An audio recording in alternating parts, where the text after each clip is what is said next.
Hi, good evening, everyone. First of all, let me introduce you to Kamal Malik with us. It's a wonderful opportunity to have Kamal with us, and it's our pleasure hosting Kamal. First of all, let me, on behalf of the entire nation, and let me say the entire hospitality fraternity and the entire hospitality professionals, wish Kamal a very happy and congratulations, Kamal, first of all. And it's a huge achievement for India, and it's it makes me feel so proud and happy because Kamal also is an alumni of AIHM Chandigarh. Way too past than I would have even started studying hotel management, though. But nevertheless, Kamal is an alumni of ISM Chandigarh. Now I realize that I made you feel so old, which is was not the intention. But yes, Kamal is way too senior than I am. But thank you, Kamal, for pulling out so much of time. Kamal officially heads the first Master Sommelier batch across the world representing India, first of all. And second, certainly, Kamal is the only one to get that batch heading on his test right there. And he's amongst only top 200 people around the world. So that really calls for a lot of appreciation. So thinking of that, I will request all of you to try and switch on your cameras, be here, because it's going to be a marvelous conversation. Because I know Kamal is a great individual as an individual and a person as well, and has pulled out so much time. Thank you, Kamal, for being here, and thanks a lot, first of all. You're muted, if in case. Let me Right. see. Can you hear me now? I can hear you crisp and Oh, loud, clear, every inch here. Lovely. Thank you, Kamal, for being here, first of all, and such a wonderful time to have you with us.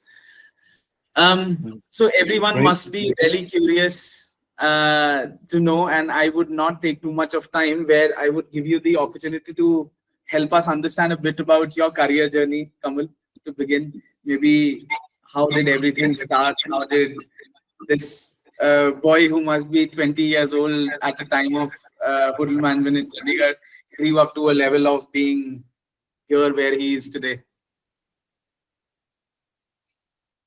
Yes, I mean, going back years, and yeah, okay, that was some time ago. So it was 1999 that I joined IHM Chandigarh.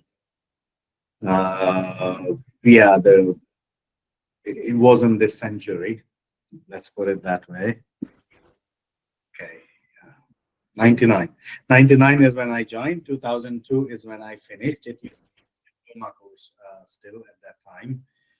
We were the last batch getting a diploma. From 2003 onwards, it became a degree course. So that was, we saw some of our friends getting the degree, those who didn't pass in that year. So we still teased them. There were three of them who could not pass that year. And we were like, guys, you're going to get a degree. You know? That's some fun for failing.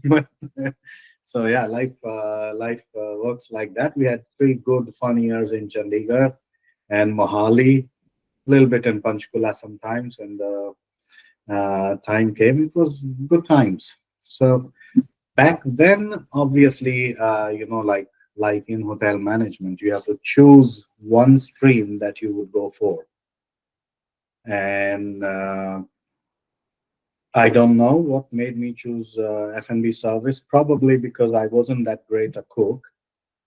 I could manage, but it was too much of a hard work, which I realized later that I made a wrong choice because F&B is hard work too. But then at that time, it didn't seem like that. You know? So we thought we'll go for F&B service. I was reasonably presentable guy, so could make some conversation. So it was all fine. Worked in my favor. And if I recall correct, 2001, in September of 2001, a very interesting thing happened. It happened in US, but it affected us a lot. The 9/11 Right. was in 2001, and next year we were supposed to give our campus interviews to find a job. And suddenly the world was upside down. There was barely any tourism. People didn't want to get out of their houses. A lot of people weren't really traveling, something akin to what happened in 2020. But yeah, it was different. It was terrorism. It was something that suddenly changed travel plans. It didn't stay for that long, but it did affect until April of next year. So we had very few campus interviews that year. But yeah, managed to find something decent and started Royal Day with us next year as an F&B assistant.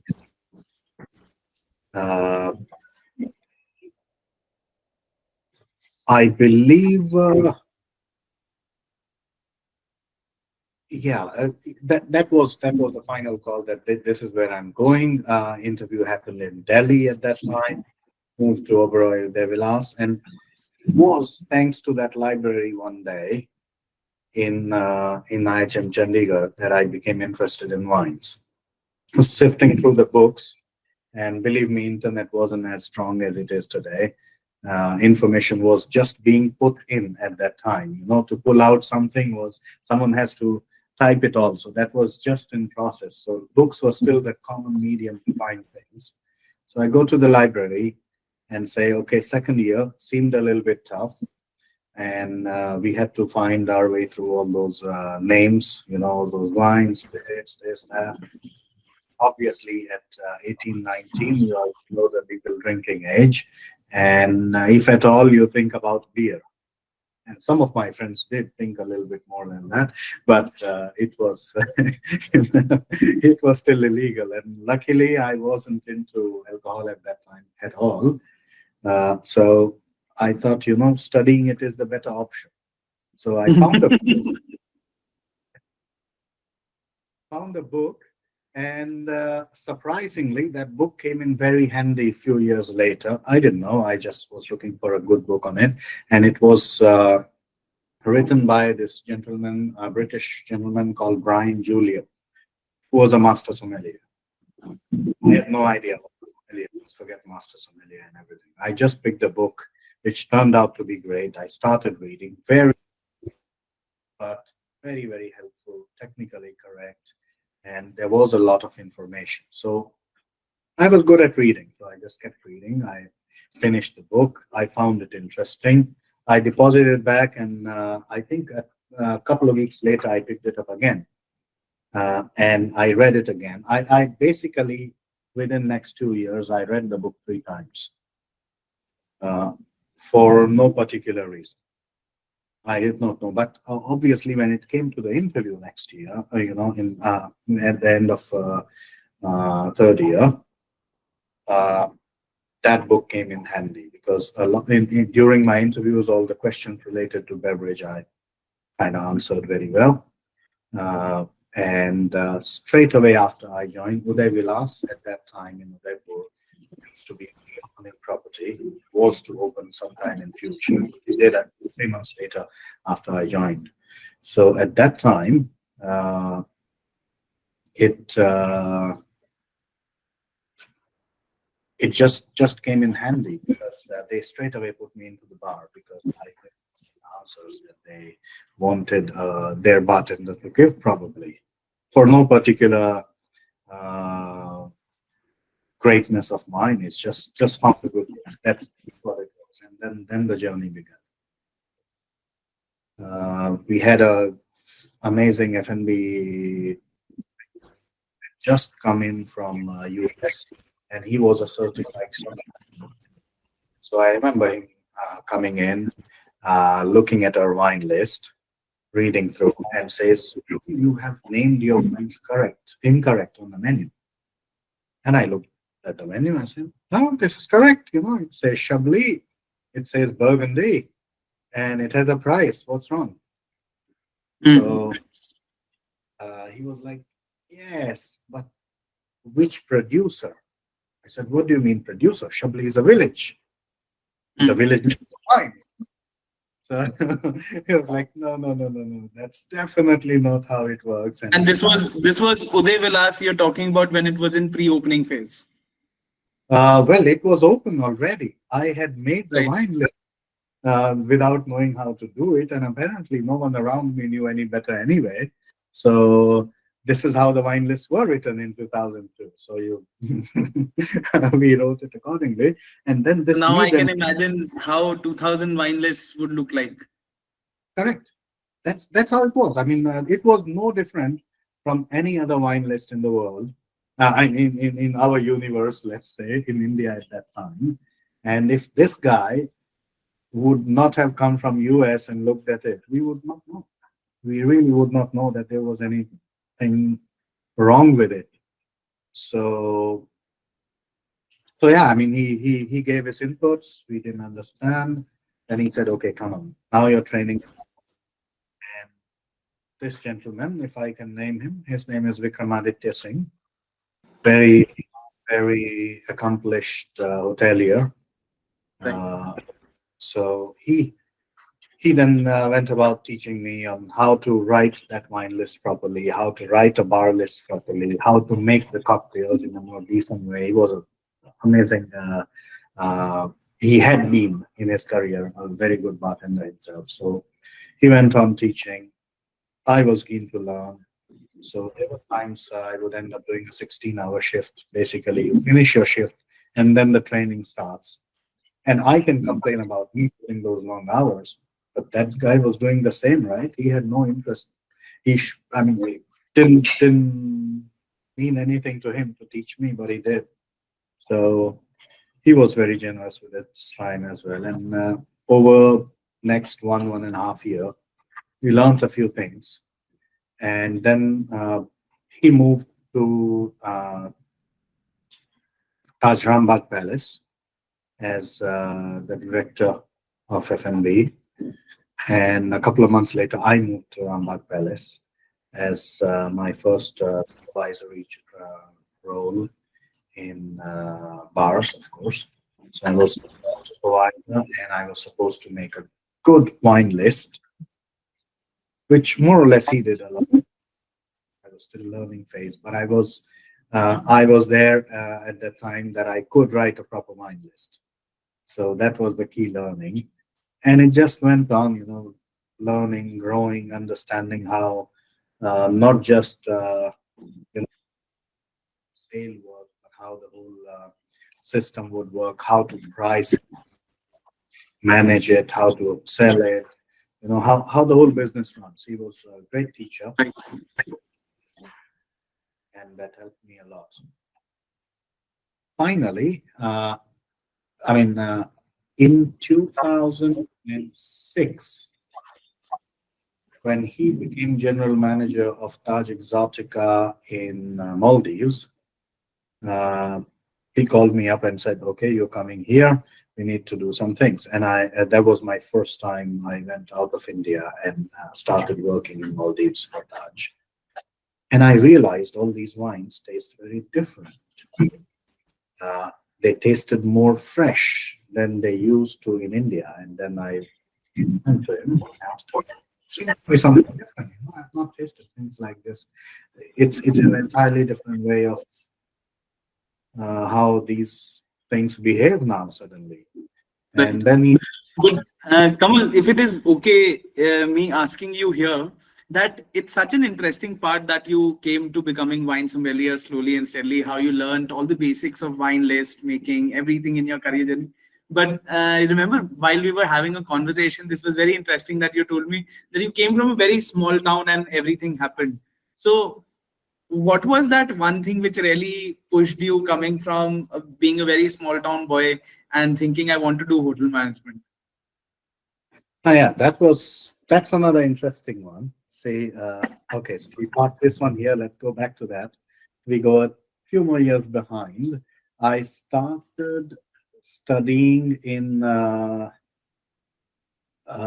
this school in a village called Baghra in district Muzaffarnagar. It was Navodaya Vidyalaya. So Navodaya Right. Vidyalaya has an interesting thing. They basically what they do is in grade 5, they do an exam of all the rural students, and they take top 80 students to grade 6, and then from 6 to 12 you stay in a residential school studying.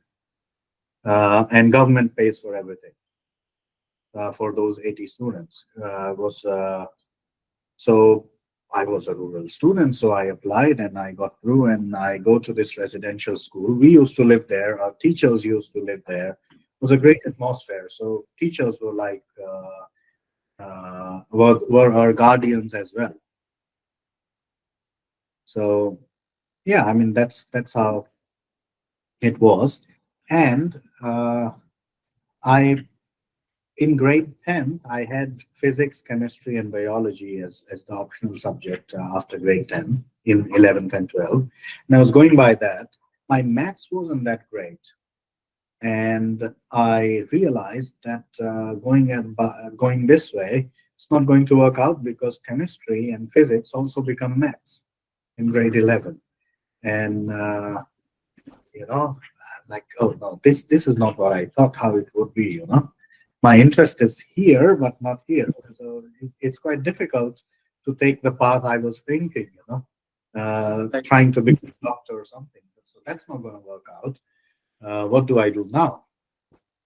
So we had this one of our teachers. His job was to look after the mess for all the students, and he would basically direct that team, the breakfast, lunch, dinners, and everything in between, and he was in charge of it.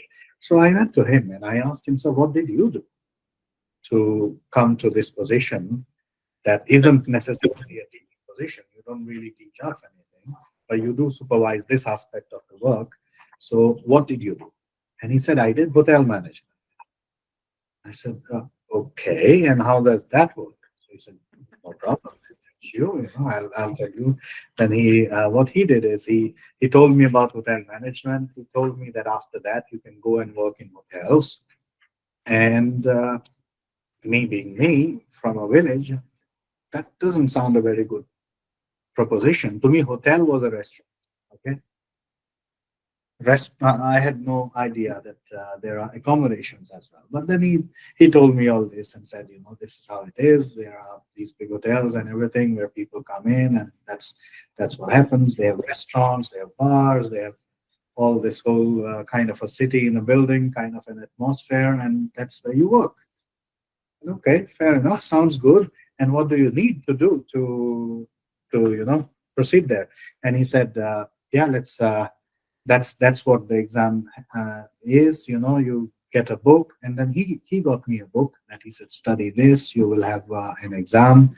You give the exam for hotel management. If you get selected, you go through to this. So I said, okay, sounds fair. And then he told me he worked in a hotel for a good 3-4 years, and after that he moved to railway catering. He did that for some time. And during that time, he got an option to shift to one of the Navodaya schools, and that's what he took. And then he landed up in our school. So it was a nice, safe, stable job. Worked for me. So that's how. That's how you ended up to AIHM Chandigarh, and then to being a master sommelier of the world and the first one to be in the India. Yeah, well, looking back at it, that's how it sounds. Yes. Yeah. But Kamal, I'm being very inquisitive here, and I'm sure fellow people who are hearing you also, that a person who came with no clue even how hotels look like, what are hotels, and today he represents and stands at a stature. Did you ever imagine that you will be a master sommelier of the world, or did you ever dream of being a master sommelier? No. No, not until it came my way and I started the journey. Even when I started, I mean, I knew the word, I knew what it means to be one, but there were no means to do it, because even when I landed in Maldives, let's say we connect the dots there, in 2006, I had no formal wine qualification. There was no way to do one. It had never happened in India. So you had no WSET, no master sommeliers, none of these Bakus or anything happening. No, nothing. It was just sheer experience and learning and one book after other, which I had luckily back then access to. So I studied Sorry to to. cut you here, but what was that book you were reading? Because so I remember my college days, I used to read a book called Grossman, The Wine, Beer, and Spirits. It was a black colored book with a golden subscription on it with saying Grossman, the Wine Bible. What was your book you were reading in the library of college? Yeah, in IHM Chandigarh, it was Sales and Service for Wine Professionals Saints by and Service. Sales and Service for Wine Professionals by Brian Julian. And it was not an actual book, it was copy of a book. I think everybody wants to make a note of that. Oh, it's still very relevant. The newest edition includes even the wine regions of China and stuff. So very Oh, advanced. Brian Julian is in his 80s. I meet him every day. He's a master every day. Yeah, more or less. He's my nightmare. He has that old school principal vibe. So every time I gave exams in front of me, my hands used to tremble because my I God. read this is the guy who knows it all, and then I have to see him in exam. So yeah, I told him, not that that changes anything. He will still ask you tough questions, but that's how he is. And he was the one who was there to congratulate me when I passed. And he told me, "See, Kamal, now we are equals." I'm like, "Yeah, doesn't sound right, but Interesting, interesting. But Kamal, I see that you did your wine sommeliership. You were so engrossed. And what are the some learnings? Because I'm sure whosoever is along with us today, these are all very fresh individuals, or maybe we also had. So as soon as I had put your status up, there was, in fact, people coming from the wine industry today who are Mhm. experts, who are really seasoned people who have spent about 7 8 years, were messaging me and saying, "Oh, can I attend this session?" And I was so overwhelmed that this is so nice. This is what makes Kamal now today. And I don't know how proud would you feel, but I was definitely feeling way too proud that people who are seasoned enough are wanting to meet Kamal and really wanting to talk and have a conversation with them. Well, it's their love, if all I have to say. But yes, it's a very small community of True, professionals in India. And true. see, I'm telling you my side of the story, but almost everyone will have the same story because the profession never really existed, and it's not even now, it's not really established in that sense. True. In So fact, the other day while we were talking, I did talk about Devinder, right? How he was a cycle mechanic and he became one of the top bartenders of the world and is sitting in Michelin star restaurants, heading the entire beverage industry. So that's true, so exclusive. People like you, Devinder, who inspire every youngster every day. And that's marvelous, I think. true. And Devendra, talking of Devendra, we our paths crossed back in 2009-10. He his first hotel job was with me. I used to be beverage manager of Taj Mahal Delhi that time, and he joined as a bartender. He was recommended by some good friends, nice people who said that the guy has a spark, and you can see that happening. And he was very shy individual at that time, outside of the bar counter.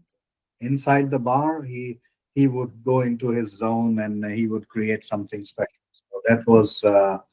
Few years ago, and yes, now he's a superstar. He's doing so amazingly well in Hong Kong now. Few years now since he's been in Hong Kong, and he's the brightest star in that galaxy. So yeah, as I said, it's such a small community. True, true. So over here, I know there are a lot of individuals, and they will now go back and Google who's Brian and what are the books, what he has written, and everything around. And I'm pretty confident they will do so because I would have done it if I was 20 or 21 years old and listening to you. Uh, my thought process comes, what do you think, Kamal, if really these individuals who wish to create that culture of wine, because wine is going to grow and massively grow in India in coming future, and I'm sure you would be a better person to talk about it. So how is the wine industry one growing in India? What do you think are the trends which are upcoming if somebody really wants to understand wine? And how is internationally the wine culture or wine things growing across? Because I'm definitely not a wine expert, but definitely in my young age, when I did my wine courses and everything around, I was always enthusiastic to know more about wine, and every time I wanted to know more about wine. So that is just a personal question also, I would say. See, now you asked a technical question, so get ready to be bored. But I will answer it. Uh, uh, okay, so wine industry in general is, when we look at it, it basically, there are about 12 to 15 countries that represent wine industry in terms of wine making, viticulture, and vinification at commercial stage. Uh, about 50% of the world's wines come from France, Italy, and Spain. So between these three countries is half the world's wine production. Uh, if we look at the trend, obviously, what we definitely see is that the amount of wine drunk per person in Europe is decreasing and decreasing drastically, which is because now they can drink water. Back then, water wasn't really an option for them.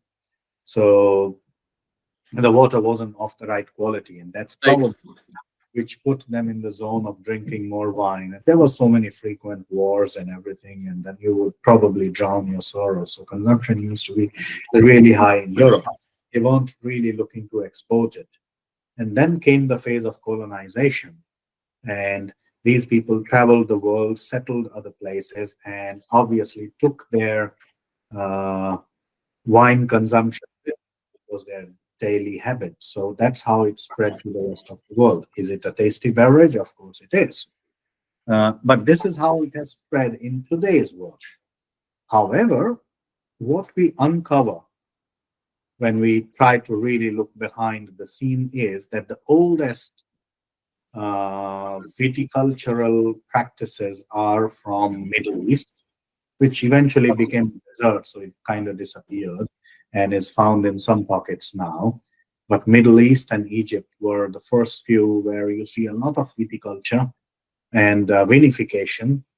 And then in one of the diggings, they found that it was in Georgia that the wine was being made over 8,000 years before Christ. So some 10,000 years ago. And now suddenly, I think it was about a year and a half ago, uh, people realized that wine was being made in China much before that. And this is close to home, right? Right. And we have been a continuous civilization. So we don't know. We can't dig anyone's house to find out what was underneath. So we don't have that, but we don't know where it started. What we know is that the business has been going on for at least 10, 11,000 years. So when you look at it as a business perspective, we know something that's been in our life, in our habits for 10,000 years is not suddenly going to disappear because the world is changing. So it's a solid business. And that's how someone needs to do the business, someone needs to continue, someone needs to focus on quality, and someone needs to focus on quality service and access to it. So it's a good career option, is all I would say. And is it a growing market in India, do you think? Because I know personally Fratili, Grovers, Sula, and many more few, especially in the area of the Maharashtrian belt, where generally Sula and all these Nasik Valley, where most of the wineries and vineyards have really sprouted up very recently in last about 10 to 15 years, majorly. So, do you think there is a more versatility which is coming in the Indian wine industry in the upcoming years? What is your say to it? See, viticulture is a long proposition. 30 years is nothing in the lifespan of viticulture, Oh, because it takes good 10 years to start wine planting, actually getting some crop in it. And we are in very nascent stages. Uh, and it basically we have the we have all kinds of that you could think of uh, um, what should I say, in terms of viticulture and diversity. So we can be a great growing country. It turns out to be slightly more expensive because it's an agricultural crop. So the average median income of people has to be at certain stage where we are reaching now. So we are looking at possibly world's biggest uh, population chunk that would have enough money to spare on leisure activities in next 20 to 40 years. And true. that, so it goes without saying, we will have a market for wine. We will have that lifestyle consumption. We will have people who would not be drinking to get drunk, but to enjoy a glass and have a conversation. So it's set to increase here. Worldwide, it's actually been relatively stable and on a slight decline, because the major wine drinking countries that people were dependent on so far have reduced their consumption for health reasons, and the society has thinned out in those places. And Europe, if we look at it, is about 450 million people. So is US. We are 400 million more than a billion. A billion more. So obviously, And it has, multiplying everything. yeah. So far it's stable, but I'm sure it's set to increase. And the day Indians start drinking, uh, even a glass per person, we will not have enough wine in this world. So we will need to make some. Totally. When Indians start drinking, nothing is more. Nothing is ever enough. So yeah. And I mean, in 80s there was only Riviera, and then came Sula, which kind of popularized it a bit. Then came Grover's in near Bangalore in Nandi Hills. Right. As Nasik and Bangalore, I mean, hills near Bangalore is where the Right. wine. Right.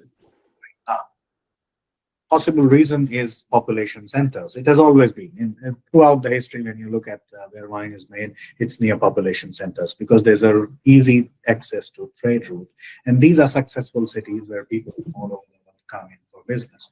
So it's good to open a bottle of Indian wine. So it's set to grow. It's set to grow. Now there are so many wineries, some of them doing really good things. What has happened is, so far, how industry has not become so popular is, one, the the distribution chain does not realize that wine can't be treated like whiskey. It will have to move temperature controlled. So until that happens, the wine you're going to find in the store near you will not be as tasty as it should be. And you would kind of try to stay away until you, like I said, I came to Maldives and I said that they're suddenly tasting very fresh, because they didn't in India. The distribution chain did not keep up, and it was at higher temperatures and it stopped tasting fresh. So sooner or later, we'll realize that. It has already been a realization, and in cities, you now find decent stuff. At least I can vouch for Mumbai and Bangalore, which are near this population center. So you know the wines there are, one, they are distance is closer and they know how to handle. So it's much easier for them to maintain the sanctity of the product. So just tastes different there. Right. Right. Yeah. Very true. So over here, as you say, the business is growing, and absolutely the wine trade, the wine production, the tourism towards wine is also growing. Absolutely. I see every day that Sula makes a hell lot of money rather than selling wines by making people visit vineyards and giving them an experience altogether, which is an interesting way to generate a lot of revenue. But also, um, I sometimes think, because I have not been a master sommelier. So I'm sure you would be able to help us understand what is, because to me, a master sommelier is almost like a beauty pageant, like who's at the top of the world. And maybe like we had the Miss Universe just recently for India. So it could be representing India at such a big level amongst only 200 people. One, how does it feel? And second, what does actually a master sommelier do, and what is he? Is he just the masters of sommelier? I'm sure it's more complicated than that. It's well, to be fair, it's a qualification that puts you at the pinnacle of the industry professionalism, in the sense that then you are in hospitality, in on trade, in restaurants, in bars, and you're supposed to be the individual that knows how uh, a wine would taste like, how it should be served, at what temperature, how it should be kept. So you basically, from point A to point B, whatever happens to that particular, and you should be an expert in restaurant business, basically, in food and beverage. So Right. as Court of Master Sommeliers say, we are not a teaching body. We are primarily an examining body. So an examining body means they set the standards for a certain level, and you can only go past that once you prove it to them that you have that acumen. And it's not only say tasting of wine. It's also I mean, in the exam, they will ask you they will question you on your business skills, on profitability in a food and Production beverage house. operation. We are on-trade people. We are tourism industry people. We are hospitality business people. So, Right. so related to this, because of course, if a restaurant is not profitable, it won't be in business for long, right? It can't have True that. employees. For the industry to grow, profitability is important at every level. So we are the people who are supposed to know how to keep that restaurant at great levels, how to inspire people to come there, how to make those friends who would be your business partners, in the sense they would visit you every week and spend money there, keep you in business, and those connections. So that's how industry works. I mean, there's so many restaurants in Mumbai, Bangalore, but some of them do amazing business. Why? Because they have the right professional. They have those people who would make a connection that makes you come back. That's how all industries work. There's True no that. bar for the cotton you grow. You know, I think our people. industry absolutely revolves around just one major part, which is the guest experience management. The better experiences you sell, the better professional you are.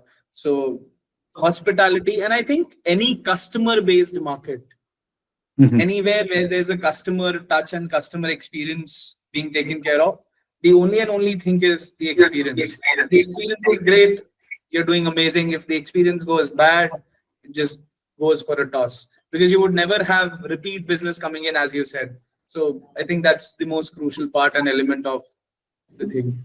Absolutely. I mean, repeat business is your free marketing, True. and word of mouth is the best form of marketing, because uh, if I see it in a newspaper or a magazine or somewhere else, I'm like, oh yeah, it's an advertisement. But if you, as my friend, come and tell me I went to this restaurant and it was amazing, I have no reason to doubt, because we are friends. We tell good things to each other. We talk about bad things as well, and you say that it's good. I am definitely going to go and try it out. So that's the best form of marketing. So every touch point in service industry is important, and that's why we are all linked. All service industry function the same way. You have to create that repeat customer and that word of mouth, and that only happens by people. You know, AI may be important in sorting some things out, but people to people connection never never changes. Look at what happened a few years ago, when COVID hit and everything went online. And Right. see, technology is great. I'm meeting you all online. So, yes, it And has it would helped. have never been in, I promise it would never have been possible without technology, that we sitting and interacting with the master sommelier who's sitting in all the way Maldives and we are talking to him. So that's an amazing opportunity. Absolutely. But that said, still, the moment the world opened, Zoom was not doing that great a business because True. people wanted that warmth of actually meeting people. People went to the restaurants in droves right after it opened because they realized that's what's missing from lives. True. So we can't just sit and look at pictures, we are not that kind of people. That's not how societies are built. I So believe it's not that is also something. There are great things what COVID did, but the worst one thing which I believe I have seen COVID did was really putting out your interpersonal skills to zero. And if you yeah. tell anyone who has been born and brought up in the era of COVID, you tell them to go on Instagram and put 5 pictures of them with very smart outlook, I'm sure they could do it fab. But if you tell them go, there are 20 people sitting in that room, you need to make a conversation to them. I promise you they suck at it. Yes, absolutely. Life changed. Our screen time increased big time. Uh, yeah, we got better at technology, handling technology, because I remember, I mean, we were to work offline from home, and I work in a company which is reasonably advanced in those things. So within a week of it happening, we were all online. We had our own laptop set up, and everything was done to make sure we could actually work from home. But that was some people in IT who knew how to do it. It took us quite long time to settle in that role, and took us some time to learn that. But what it did is that learning stayed with us even after COVID. So we're good at it, but it has increased our screen time. It has drastically changed our lives. And change is the only constant, I should say. So it's going to stay with us. We have to live with it. And there would be more changes in life. Let's look at that. I mean, that's how life works. What we see today, I don't think will be the business model in 10 years from now. So we True, have to true find. that. True. Very, very well said, actually. It's a changing world. So, Kamal, I have a very quick rapid fire for you, and then definitely will open for Q&A because I see a lot of enthusiastic faces which are like, ये दोनों कब बात करना बंद करेंगे और मैं अपना सवाल कब पूछूंगा. That is what they all wish to have. But definitely, this is something I am very inquisitive to ask, and I would. So, what is Kamal's favorite wine? You can only take three That, seconds. that's a question you never ask. Because that keeps shifting, that keeps changing over But time. still, at And this moment, at this moment, I love my Bordeaux and white Bordeaux at that. I white don't. Bordeaux. I'm back to this one. White Bordeaux at the moment. White Bordeaux. And what would you pair a white Bordeaux with? Uh, I would eat it with a biryani, drink it with a biryani. Biryani. Okay, this is also a very interesting thought. A lot of people think Indian food cannot be paired with wine. Is it true or false? No, we don't do it. Doesn't mean it can't be done. True. So, would you always pair Indian food with some wine? If I have an option every day, yes. Okay. Okay. So, what is Kamal's favorite grape varietal if he had to choose one from? Uh, yeah, that's a tough question as well. If there was only one, white or red? Anything. What you love? If it's white, I would say Riesling. Okay. If it's red, it would probably be. Well, you're asking me today, so it will probably be Cabernet Sauvignon. If Fine. it was Cabernet Sauvignon. it changes. It changes from time to Okay, time. how many wines has Kamal tasted in his entire life? He had to make a rough guess. No, I can't make a guess. I would have tasted so many. Still, I, if I really don't know. okay, It in the would, last week. Okay, in the last 1 week. in It's last already 1 week. Friday. Right. It's in last 1 week. Let's see. About 16. 16. I mean, I do it as a profession, so Right. it's just kind of, I thought Saturday night is coming, so maybe it would turn up a huge number. So yeah, nevertheless. But great. So Kamal, what is the worst mistake you have done in the wine field, which you have till date done? worst mistake. Okay, my certified sommelier exam, I was told to pour 6 equal glasses from the bottle. Okay. Brian Julian. Okay. Uh-huh. Okay. It's making noise here. I hope he is not listening to this. Yeah, no. There's some drilling going on suddenly. Okay, maybe momentary. This guy, now this is 2011 in Hong Kong, and I'm doing the exam, practical part of the exam, and he says, pour 6 equal glasses of wines from this bottle. Don't go back to a glass again. So you finish pouring in one, then you move to another one, then the third one. And I poured 5.5. A day before, say 3 days before that, in my last service, I had 14 people serve from one bottle, and I poured equal 14 glasses that day. No pressure. But here, because Brian Julian's looking at me and my hand is like this, I could pour 6 together. So that's how pressure changes, you know. True that. So what is the best moment of your life in the entire wine experience you ever had? It cannot be you pouring in front of wine, Julian. That That's isn't the best. Uh, I think the best moment of my life would probably be my 3 weeks in Chateau Beaucastel during the internship. I was trying to learn viticulture, vinification. Those were great 3 weeks. And those insights stayed with me longer. Which chateau was this? Sorry. This is Chateau Beaucastel in Rhone Valley, France. Uh-huh. Doing this in 2012. And you read a lot of theory, you try to understand the actual winemaking in a certain way, and you hear about the wine chemistry, you hear about how viticulture happens. But some of those things don't get to you until you're there, you see it happening in front of your eyes, you're involved in the process. True. And that clears so many concepts. So that was probably the best thing that happened. I can totally relate. When I first went to Champagne, I was like, oh, that's how champagne is made. Absolutely.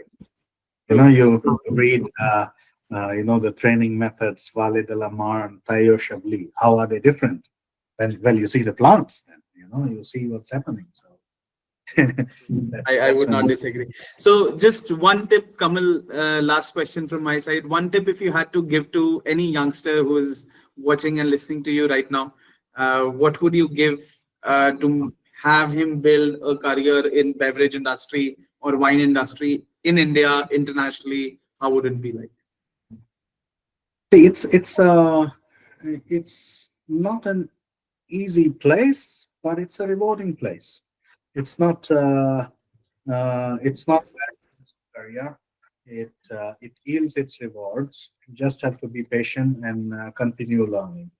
One thing we are never told is about the investment advice is that, okay, if I get the money coming, I'll invest here, I'll invest there. Also invest in yourself. That helps. That brings in more money later. I had no idea what I'm getting into, but every time I did something, a course, it paid me back itself, and then a year from that, I was earning the kind of money I would not have thought of because I improved that. So that was also an investment. And learning is lifelong. It's not going to finish. So if you stop reading, that's not a great thing. Continue doing that. Stop reading, putting those things to practice, learning from and actually seeing, okay, in theory, this is how it was. How is it in practical? Do they match? What are the learnings in between? What could we have done better? That's a daily thing, and in any profession for that matter. But also, we are in people to people business. We have to like True. inter. P2P business. That reflects that you're a Taj guy. So that's what it is. I mean, and dreams come true if you keep on the. There's nothing that one person can do another person cannot do. Nothing. It's just a matter of putting that much dedication that the first person would have put to do it. It's only that. Everything has a price. We need to pay that price, and price is not money. Price is. So these are all hospitality students majorly listening to you and certainly growing in future, thinking that they will become sommeliers or something. If they had to take a first step to becoming those wine professionals or beverage professionals, what would you recommend them to do right now in the college or maybe as they pass out from the college? Well, find the book if you're in the college. That will help in your interviews later. Brian's book? Brian's book, any other book. There are many others. Is Kamal writing a book? Question. I don't know yet. I haven't decided. I don't know tomorrow, but today I don't know. If you do let us know. Yeah, definitely. But that would be a few years away. So don't depend on me. Don't count on me. Go find something that's. All books are reasonably good. You can find Brian Julian. WSET is readily available in the region now. It wasn't back when I started, but now it is. Court of Master Sommelier is active.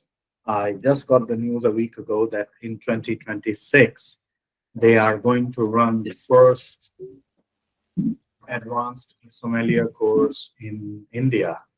So Right. that's great news because I remember in 2011 when I did the course in Hong Kong, the first and second level, it was the first time that the course was happening in Asia.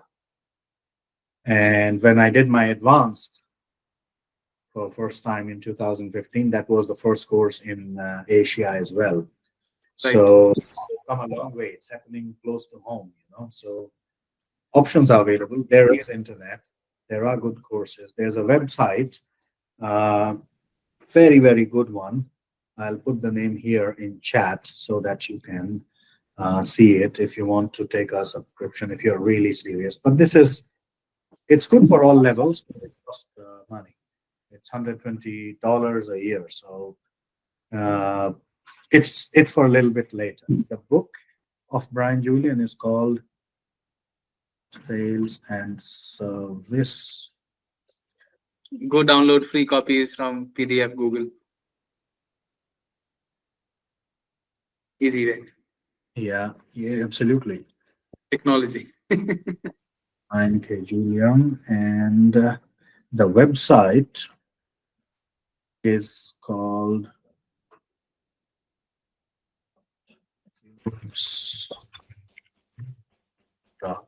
.com, an American website, but very, very good. From very basic to very advanced level, it has some great information on beverages. Right. I have read it during my times of understanding wines and everything. So yeah, I Yes. can totally vouch for it as well. That's a great website for some of you who would go into details. Once you take that to be fair, I mean, in last 5-6 years, that's the only subscription I run. It has everything. So, Really nice. So let me take this opportunity for next 5 to 10 minutes, which would elongate. And if anybody has questions, please put your hands up and we can take it one by one. So we have first from Rituja. Rituja, just give me a second. You will be able to unmute yourself. Please. Please unmute yourself and ask your question, Rituja. Good evening, sir. To both of you. So, sir, I'm also a proud alumnus of JNB, as you already said. So that motivates me a lot to be in this field and learn more and become a person like you. Sir, my question would be that we've all heard about vintage wines. I've studied a very Mhm. small portion about it from my syllabus. So, sir, what is like? Are there any significant differences if the vintage wine comes from the same vineyard? What are like? How do we identify or differentiate vintage wines that come from the same vineyard? Okay, vintage refers to the year of harvest. Yes. Yes. Okay, that's all it Mm. means. We sometimes see vintage wine being used for, high quality, finer quality wines. Uh, Something that can age over time and can be a good, can transform into being a good wine over years. Uh, How vineyard is related? Yes, some vineyards have better climate to produce those quality wines that would age for longer time and transform into something better. Not every vineyard has, because not every place is good. It's the same thing. The place that's good for growing cotton is not good for growing sugarcane. Two different climates. So it's the same for wine. Certain aspects, certain position, certain soils are better. So that's what it is. But it's a much deeper subject. I don't think I'll be able to answer that beyond this in the next few minutes. Uh, but just to differentiate, just call them fine wines Okay. Sir. or higher quality wines, because vintage is a word that refers uh, to harvest, the year of harvest in wine terminology. And yeah, vintage cars is just cars made in some Yes, sir. long years. Every wine that is old isn't necessarily good. In fact, 98% of world wines don't improve with age beyond 3 years. So yeah, that's what it is. Thank you, sir. Thank you, sir.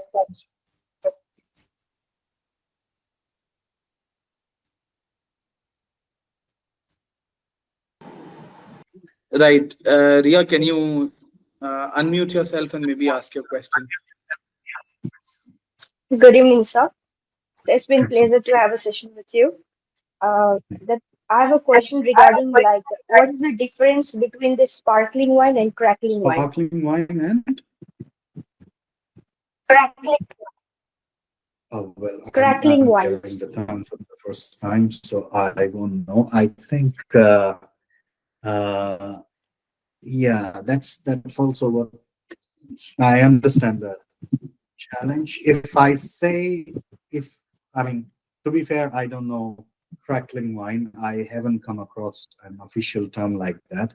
Maybe someone tried making something up as a marketing thing, which is not wrong. It's just not in common use. For sparkling wine is the wine with bubbles, which has carbon dioxide. So it's the soda of the wine world, if I have to say that way. But it's a very expensive soda. Champagne was the region that started putting prestige into sparkling wines, the wines with bubbles. During fermentation, you would always have alcohol being produced and carbon dioxide. So if you trap that carbon dioxide somehow, that becomes a sparkling wine because it kind of blends in the wine itself. So that's a sparkling wine. Sir, There are and I some have with less another question fizz. too. Sure. Yes, sir, please continue. No, I was saying maybe they refer to some less fizzy wines, which in Italian is called frizzante. Maybe that's what a crackling wine is, but I'm just guessing. I have no idea. I have not heard that term before. Thank you, sir. So I have another one question. I'm really curious about it as you are sommelier. Sir, how many brands you have right now in your home? My home, I Brands live of in Male. I live yes, in sir. Male. It's forbidden to have alcohol in my home. Okay, sir. So I go to a to a hotel or a resort which have a licensed place to do. I don't have anything at home.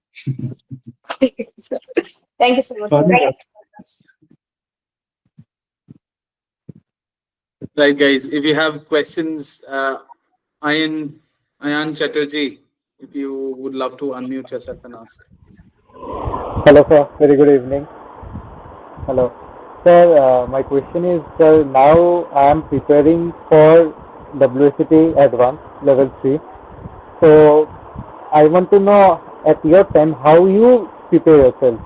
Like I have prepared the maps in the behind. So, whenever I just wake up, I can see the maps in front. I read all the books. So, these are the ways I prepare myself. So, how you prepare yourself?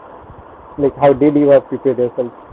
The process remains the same. Map is good because it's a great correlation method. You put on the region's map and you name out what are the things you know about it, what kind of wines they make, what kind of style, what great varieties are grown in that region.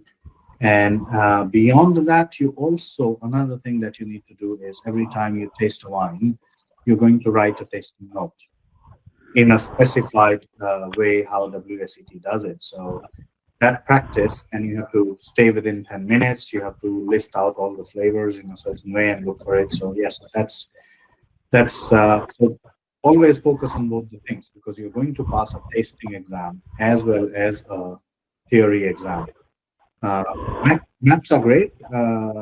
Read a lot, read multiple times so you can create those correlations because these words are from different languages. It's not something every day that we get to hear or read. It will take some time for you to remember. Just that. Oh, perfect, sir. Thank you.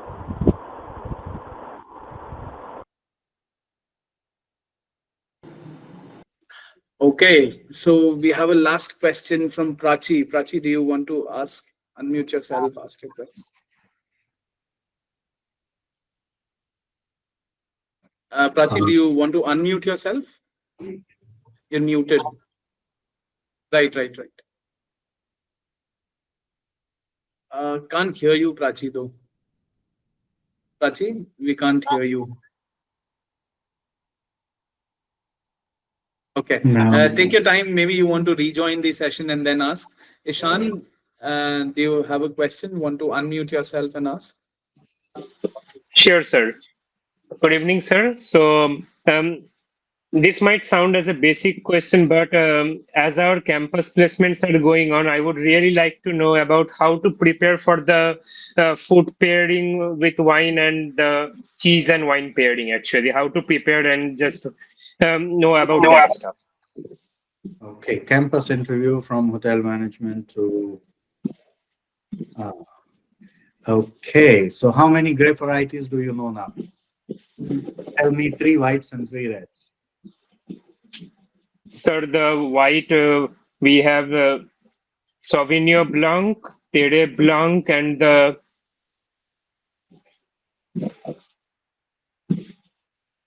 Anyway, doesn't matter. You have that- time. yeah. It hasn't Yes, yet started. So basically, that's the approach I would take. Maybe take 5 white grapes and 5 red grapes. See what wines they make. Try to remember the name of that wine then, and put a food pairing in front.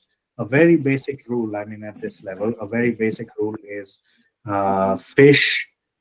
Chicken, white, vegetarian things with white wines normally, and your red meats with red wines. And you would not go significantly wrong. And that's more or less what's expected at that level. If you can name 5 red grapes and 5 white grapes, and can kind of suggest one small pairing note with it, you would be flying off the shelf. Simple trick. Okay. Thank you, sir. And I think, Ishan, nobody is asking you wine pairing in your interviews. Trust me. In hotel management, they might just ask grape varieties. No harm in being ready. Just in case, just preparing for the emergency landing. Nice. Okay, guys. Great. Thank you, Kamal, first of all, for being here with us. It was lovely, really a pleasure to have you. And it's a wonderful time that you were here. You took out so much of time for all these enthusiasts.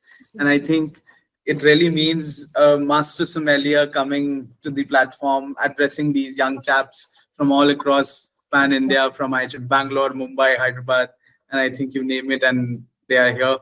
So thank you so much once again for being here, pulling out so much of time on your off day, especially. Really means a lot. It's easy to pull out, it's from personal one. It's difficult to pull out from companies, but I'm so glad I could interact. Glad to see the enthusiasm, and always happy to do what I can. Some people did it for me. True that. So guys, why don't we take a picture with Kamal before Kamal just hits the cross button. So try and switch on your cameras quickly. Put your screenshots. Kamal is available on LinkedIn. He's available on Instagram. So please do make sure you put up stories, tag Kamal, and make sure his Instagram bombards with all those tags around. So 100% making sure that Kamal is getting overwhelmed with all the love and affection you show. So please make sure MS is the title. You definitely put that. It's like the doctor for sommeliers now. So MS Kamal Malik, and that's what you can Google, type, search, and please make sure you do tag Kamal on Instagram, LinkedIn, wherever you are putting. And this could be a great opportunity for you to also start your LinkedIn, because I know you don't use them anymore. So yeah, and you could tag me by Vikram Kukreja or maybe TB at Circle, anyways you like. Thank you for everyone for being here. Had a lovely conversation. Thank you, Kamal, once again for being here. Thank you. Thank you, everyone. Have a lovely evening. Cheers. Bye-bye.